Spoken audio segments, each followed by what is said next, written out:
China's Belt and Road is going after the West, and New Zealand is the first stop. Will this be one belt, one ring to rule them all?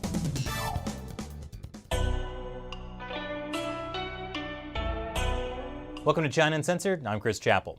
China's One Belt, One Road initiative. It's Beijing's trillion-dollar infrastructure investment scheme. And it's kind of like the One Ring. Sure, it looks shiny and nice, but if you put it on, you might find yourself enslaved to Sauron. Or in this case, the Chinese Communist Party, which I'm pretty sure is worse since it's actually real. A lot of developing countries that have joined the Belt and Road end up unable to pay back Chinese loans. They get trapped in debt and are forced to give the Chinese Communist Party their souls, as well as strategic assets like natural resources and shipping ports. Most countries that have joined the Belt and Road are poor developing countries. But the Chinese Communist Party is now making a push to get Western developed countries to join in as well. This year, Beijing nabbed its first G7 country, Italy. And China's doing some major PR by saying the Belt and Road will from now on be green and sustainable. Somehow, using these buzzwords must be really convincing, because now New Zealand has just joined the Belt and Road. I get it, New Zealand is green. And it is sustainable, like its amazing grass-fed dairy farms. And of course, New Zealand is the place where Lord of the Rings was filmed, so it seems so natural. You know, I once visited the set of Hobbiton dressed as Hugo Weaving dressed as Elrond. You've probably never seen that episode, but you will now? Anyway, New Zealand is a beautiful country, which is why they filmed Lord of the Rings there. But now, like Middle-earth, New Zealand is also under the watchful eye of a shadowy, sinister force, the Chinese Communist Party. In 2008, New Zealand signed a free trade agreement with China, and in the years that followed, their trade with China tripled. So has the Communist Party's influence. Chinese dissidents in New Zealand have been harassed. People with questionable ties to the Communist Party have been elected to powerful positions in the New Zealand government.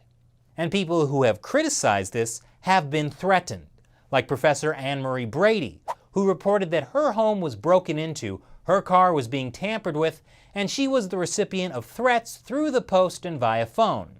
So it's kind of shocking that New Zealand's trade minister recently went to Beijing for a Belt and Road forum, and came back saying New Zealand wants to join the Belt and Road. I believe we have a clip of that.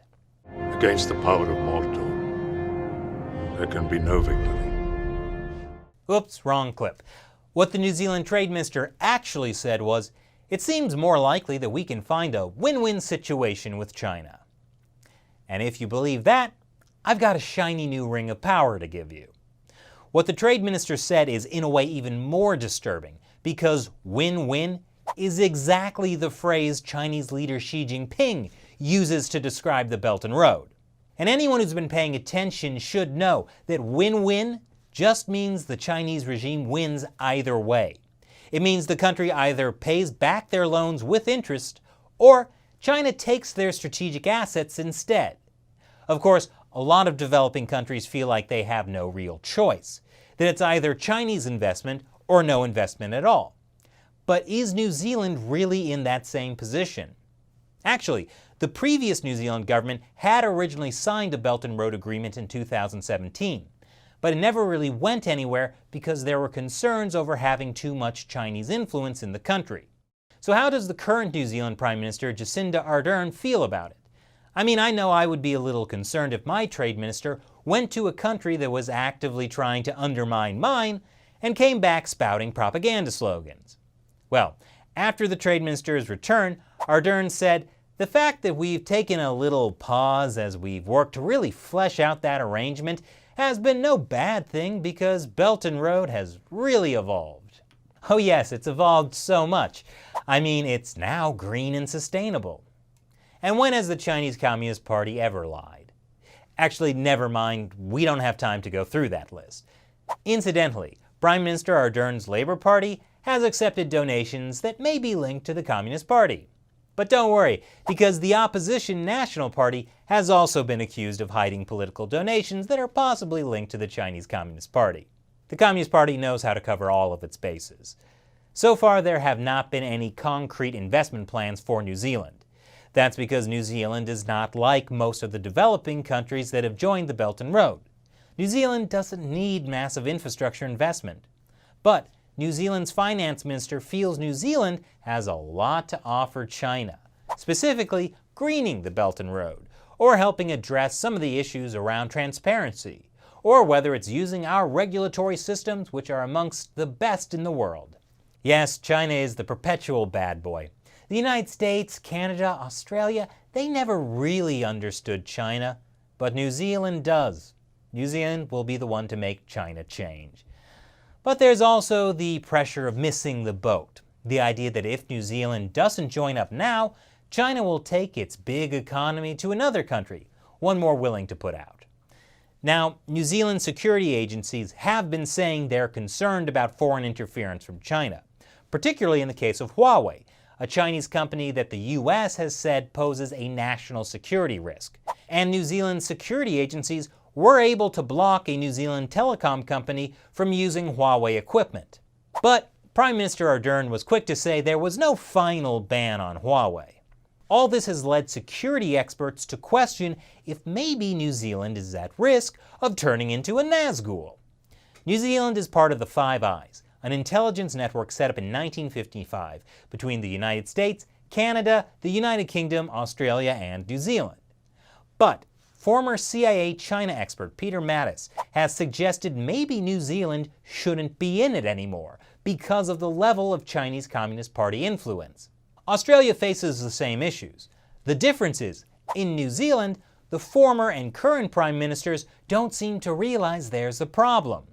And there's a number of well-connected voices of support inside New Zealand that want to join the Belt and Road. Air New Zealand, for example. More than half the company is owned by the New Zealand government. Its chief executive said, "We're a little country. We've got to step into this space." Oh, like a hobbit. The problem is, if you actually put a hobbit in front of a dragon, the dragon will bite his head off. Sorry, Bilbo. Countries and businesses around the world have been making this mistake for years. People see the gold and forget there's a giant dragon.